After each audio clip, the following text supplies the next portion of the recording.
which is not even half an hour away from here. And as you can see, it's a herd of bison traveling through this region. And it's not even just the bison. In the corners, you can see a dwarf pronghorn and vultures, which we include in the game, as we wanted to include smaller animals as well as the larger ones. And that's something I really love about Echos, is it's not just the big predators that you have, like the saber-tooths. You have this loving attention to all the smaller animals, the herbivores, and even the plants. I mean, this is all stuff that you looked into very seriously, the research behind it, and you create this fully fleshed out environment. Yeah, we actually have a brand new map coming out for the game that is exclusively based on fluvial deposits from the Los Angeles basin. So it's going to be a completely redone map that you can literally walk through Beverly Hills and see the biomes that are around there and see the different waterways that would have been here 20,000 years ago.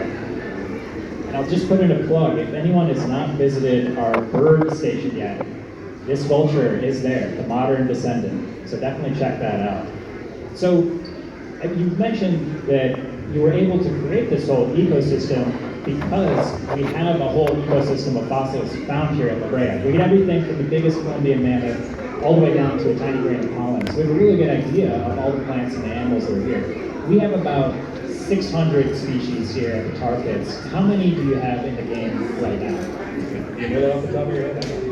I can't say I do. There are so many, they don't even know how many are in the game. Yeah, that's awesome. There's definitely more being added too. So. We're constantly adding to our roster of both non-playable characters and playable characters, species rather, that you can explore in game.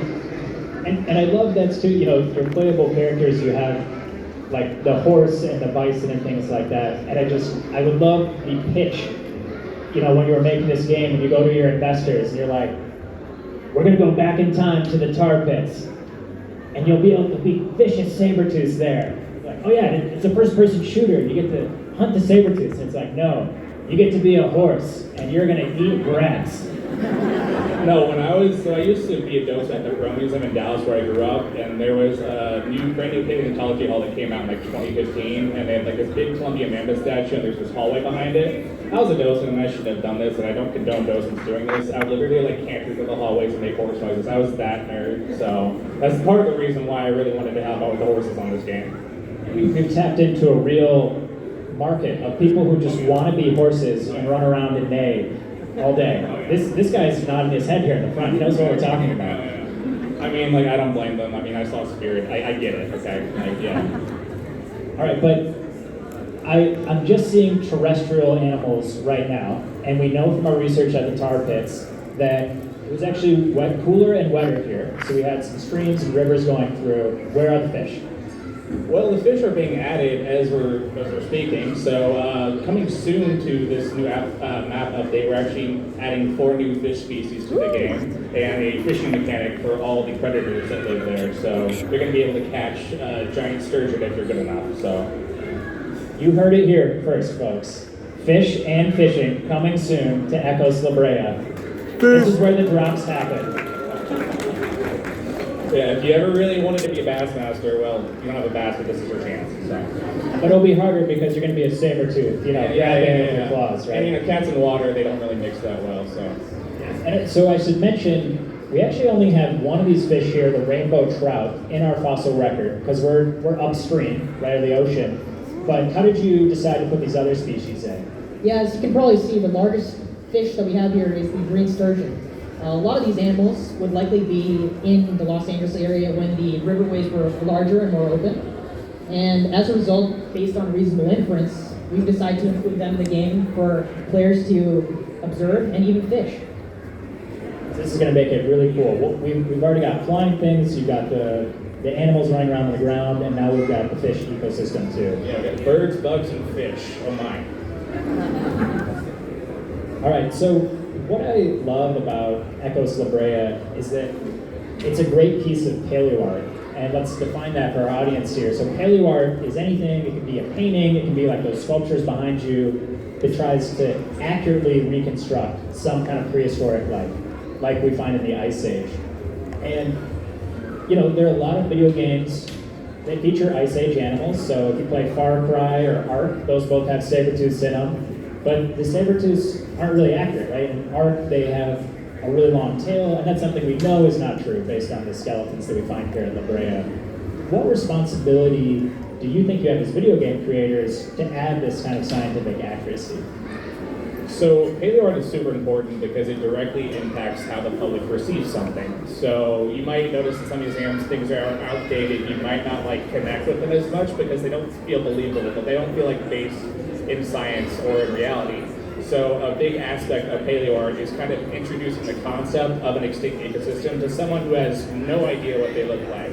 So as a paleo artist, it's super important to be accurate because it's educating people and changing perceptions. I mean, when you look at like Jurassic Park, right, like people thought scaly velociraptors were normal for 2 decades, right? And now we know they would have been like 3 feet long and covered in feathers, and probably you could have like drop kicked them and you would have been fine. It's just not the same when you're trying to run away from something that's basically a turkey, right? But I mean, how many of you think of velociraptors as these big, scaly dinosaurs, right? I won't give me a show of hands. Yes, lots, right? That is so big in our pop culture, and they've done studies on this. You can have people draw T-Rexes, draw velociraptors, and they basically draw what they see in movies. That bad paleo art extends so long. So I really appreciate the detail that you put into this game to try to make these not just accurate species, but accurate ecosystems. And it's largely due to the wealth of information that is here at the targets. The fact that we have so much information on what the Ice Age was like allows us to immerse ourselves into what the ecosystem is like in a way that is essentially a love letter to the science that is established at this museum. I mean, like we have like molting bison and different horse colors and different direwolf colors and all these different representations of animals that could be feasible for the time. Like you don't really look at a bison skull and think, oh, this could have come in a bunch of different colors because you just think it's like a normal bison. Well, they are bison, but they're primitive bison, they're ancient bison. They're different from nowadays, and we wanted to explore like the range of possibilities basically. So that's why a lot of the game is focused on making sure that we show and explore that possibility in a way that is digestible and so the public understands. That's a big goal. And I think that's something interesting about the game too, is when you're playing this, it's not a textbook, right? You don't have these word bubbles pop up and say, we know that bison had molting pelts here because they only came at certain times of the year. We find that from the fossil record. This is just something people are absorbing as they play the game. And it's even in the game mechanics and the animations. Like the saber-tooth have a shear bite, right? They're biting from the side that we know based on the paleontological record. So I mean, this is an educational game. Parents, cover your kids' ears. They don't want to hear this. They're actually learning stuff while playing this. They're in this ecosystem living it. And I think more, you talk about the thousands of people that play this game every day, and you go online and there's strategy guides and there's people doing live recordings of the drops when you add new species. And there's thousands of people watching these things. More people are playing this game than coming to this museum. So I appreciate that, this is an opportunity to reach those people around the world. It's important too. Yeah, more on the learning aspect of it. As you can probably play as a saber-tooth, a wolf, a bison, or a horse, you really immerse yourself into the niche that each of these animals occupied when they used to live in this ecosystem. I was just gonna say, imagine how scared that little dwarf pronghorn is. Just every day, there's dire wolves or saber-toothed cats. Like, imagine living like that, just being hyperactive. I mean, maybe I could because I am anxious as hell, but like, like that's the point of the game, is to understand like what it was like to be in the niche of whatever animal you're playing as, and that's important because that's applicable to modern day ecosystems and like understanding how we and the world changes how they are, how their lives are. So let's dive into the details of some of these species that you reconstructed. So Augie, tell us what we're looking at here. So you're seeing a coalition of saber-toothed cats fighting a family of saber-toothed cats over a dead bison. That's quite a mouthful. A coalition of saber-toothed cats fighting another coalition over a dead bison. That's correct. And we know that saber-tooths probably lived in groups like this, based on research done here at the tar pits. You can read about it. You go back to the right of the lab over there. We have healed saber-tooth bones of adults that show that they probably lived in some kind of a pride or a pack, based on their brain size, other things like that. Yeah, and essentially we've tried to represent that in game, where you can form groups as wolves, as bison and other herding animals. And as you probably noticed, each of the saber-toothed cats come in different colors and patterns. The one front and center is melanistic, as you can probably tell. Yeah, so melanin or melanistic, I've never heard this word, that's the dark part of our skin. So if you have freckles, if you have darker skin, that's the melanin, this pigment inside us that gives us that a brown or a black color. Yeah, if you have a black house cat, it's kind of a very similar mutation, and that's kind of the point here is that like every single animal has a plethora of mutations that they can have. For instance, if you see that orange one in the corner, it's called erythristic, and that means they focus on orange color, and it's also the same thing that makes your blood red. So, yeah, and I really like this, that we're providing a range of different skins. So this is a cool in-game mechanic, right? You want to get the latest skin, you want to level up to that.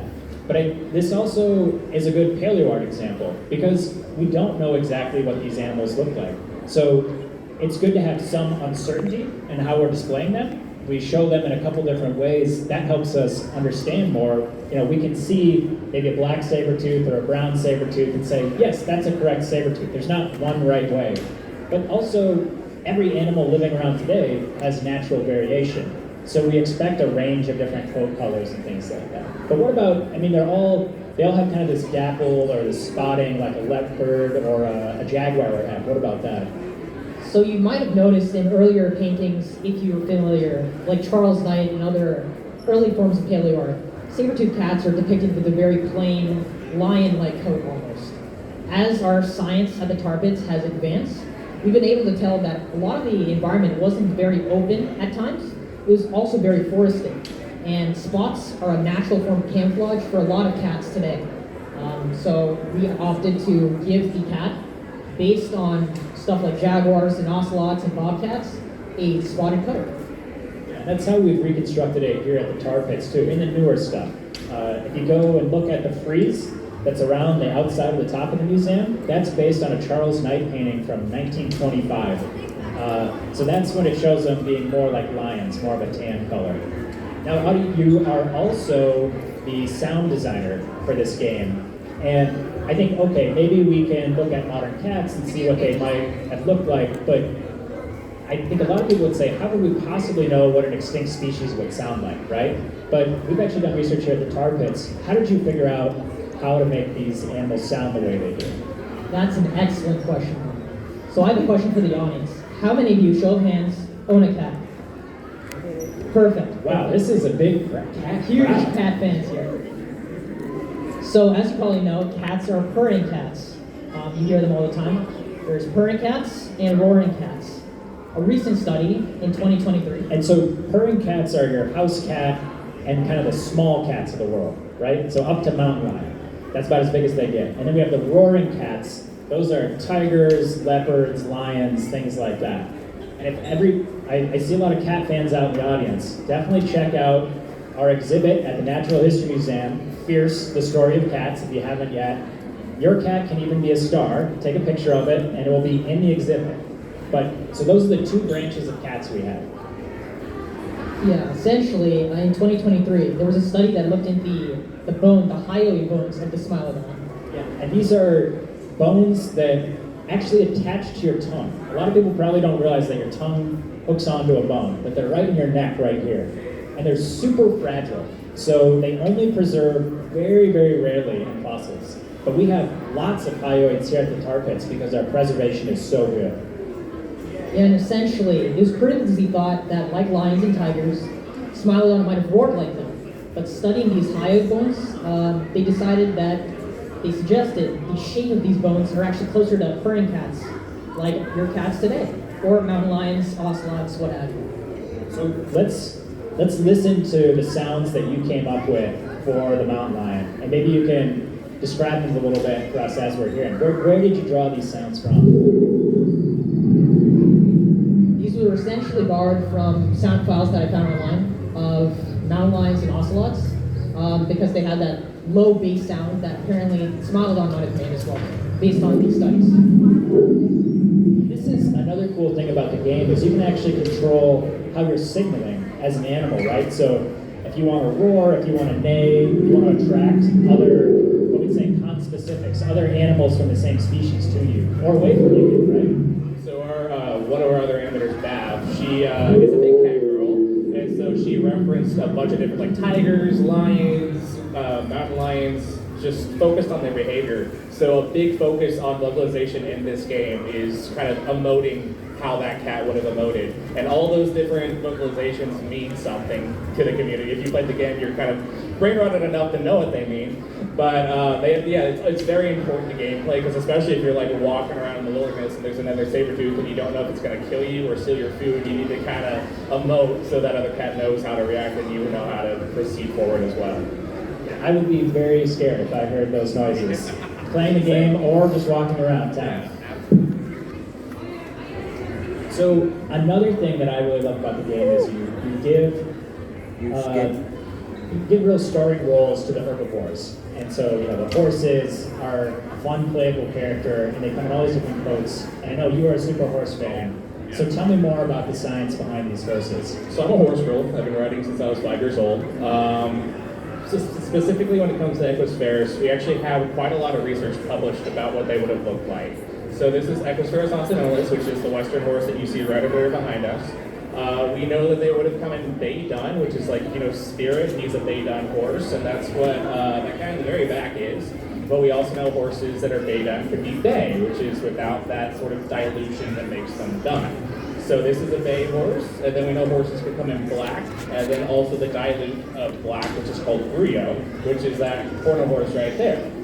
Recently, in 2021, we actually found out that leopard Appaloosa horses exist. It's called the leopard complex. There's actually paintings in France from Paleolithic times of leopard-spotted horses in this place called Pectoral. I'm not pronouncing that correctly, I'm not French, I'm sorry. But they actually have cave paintings by people like 20 to 30,000 years ago of these horses being leopard-spotted. So when I joined the game, I really wanted to make sure that we show the full array of colors that horses could come in, just because I feel like a lot of the times people just assume prehistoric horses are like zebras, or they're like just made on like the modern day Przewalski horse, which is a very close relative to the horses in Echos. But we know they came in so many different colors. There's genetic testing of their bone beds that show that they came in all these different colors. And we have literal paleo art from people thousands of years ago that show that, like your Appaloosa horse that you rode at horse camp when you were 5 years old, yeah, that's a prehistoric horse right there. And I think that was really important to show. And so one of our upcoming skins for the game is going to be the leopard complex horse right here. So I just feel like this horse would get eaten by a saber-tooth really quickly, right? Yeah. This does not look like good camouflage where it's standing. Yeah, but then when you're in Eurasia, when you're in the mountain steppes, it's kind of thought that this snowy environment, the rocky, craggy environment, it was very beneficial, because if you even look at like a modern day Appaloosa in the snow and wherever you are, they do blend in. Like they're near white, and then there's also variants of leopard complex where they could be a little bit less white, or they can have more spots. And it just shows that like they really did adapt to the environment they're in. And we don't really know for sure if they would have been leopard complex in La Brea, because it was kind of like a wetland environment. It wasn't really snowy ever, even though it was the Ice Age. But we wanted to represent the full spectrum, because they are basically migrant horses from Eurasia, and they could have come in any of those colors. And we wanted to show like they could be any of, like, we don't know, but we do know that they have this possibility. Yeah, horses are such a cool case for paleo art, because a lot of these other species, like saber-toothed cats, we're making reasonable guesses based on the kind of animals that are around today. But we know so much about horses, and we just haven't applied that yet to the horses that are at La Brea or in North America. So as Cam was saying, we have cave art in Europe of horses, where they painted multiple different colors and coat patterns, so we know what they look like there. We have really good genetics on horses all around the world, because people love horses and horse breeding today. So we know exactly what kind of DNA translates into a coat color like this. And then we even find frozen horses, right? Up in Alaska and Siberia, a whole horse with all its skin still on. The problem is a lot of this research has been done on European horses, Asian horses, and we haven't taken the DNA yet of North American horses, like the ones in La Brea, and really seen what colors they are. So I'm hoping some future scientist is out there in the audience and decides that this is a cool research project and goes with it, because then we can narrow this down. Because we know the horses came from Asia over the Bering Land Bridge and made it down to La Brea, but we don't know exactly, what style came over, what color pattern. So I'd like again that you're representing a whole range because that gives us the variability that we're dealing with here. Yeah, and we know that like early peoples also love, they basically domesticated those horses, they bred them to be spotted, they bred them that like mutate into all those different colors that we know today, those chestnuts, those pintos, those tobianos, and we know that it's crazy because you don't look at an Appaloosa and you think, oh, that horse, we made that. Like even you look at dogs, you look at cats, you look at all the different colors they come in, you don't really think that that was a possible natural thing. But with horses, we actually know for a fact that it definitely was. Yeah, I mean, when you look at a Chihuahua or something, you're like, that is a really messed up wolf. There's no way that happened by itself. We actually have domestic dogs at La Brea Tar Pits, right? Some of the first Paleo-Indians who came over here brought dogs with them, and one of them wound up in the tar pits. So I'm afraid we just have time for one last question, and I'm going to ask the question that's on everyone's mind. When are we going to get to play as mammoths? Very, very soon. So I worked on this design for the Colombian mammoth with my friend AJ, who modeled it, and it's heavily based on Asian elephants. And yeah, this guy has been a hyper fixation of mine for the last year and a half. So he's coming very, very soon. You may also notice that it's furrier than your typical Colombian mammoth, like the beautiful model that we have over there. That's actually based on preserved hair that we found in California at a ranch. And after extensive research, looking at various examples of Asian elephants that are furrier, on the furrier side, we decided to depict it in a novel way of giving it a beautiful coat. And this is only one of the 3 upcoming labels that we're working on right now, but the other 2 you're just going to have to keep guessing. So I will end it there with another major drop of huge importance for the Ecos La Brea community. Yes. I'll be happy to take questions from the audience. If you all have any questions for our speakers, please feel free to raise your hand and I will come up to you with this mic so we can all hear you nice and loud.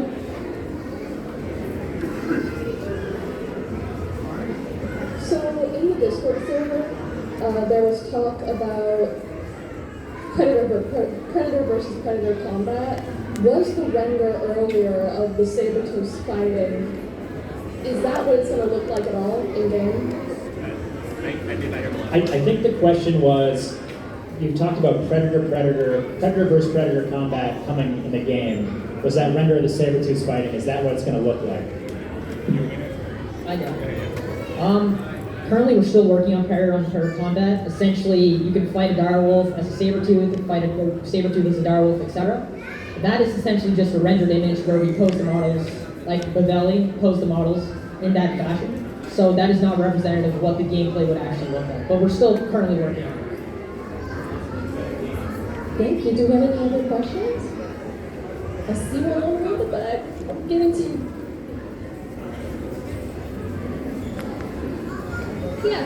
Hi.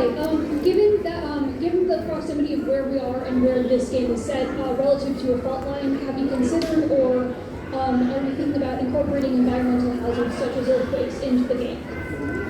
I'm sorry, could you say the last part? Have you considered incorporating environmental hazards such as earthquakes into the game?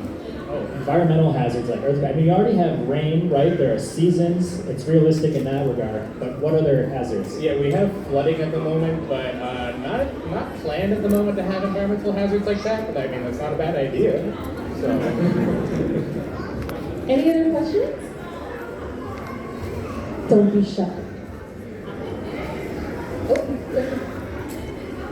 I have a friend who just wants to know the state of emotes in the game beyond vocalizations, like for example, Direwolf's Playbound. So what's going on there? What's the plans for that? So our animator Babby is currently working on the direwolf emotes, and then I am currently working on the bison emotes, and yeah, we're gonna have a big emote update where all the playables are gonna get emotes at the same time, so that is the plan at the moment. We have another question back here.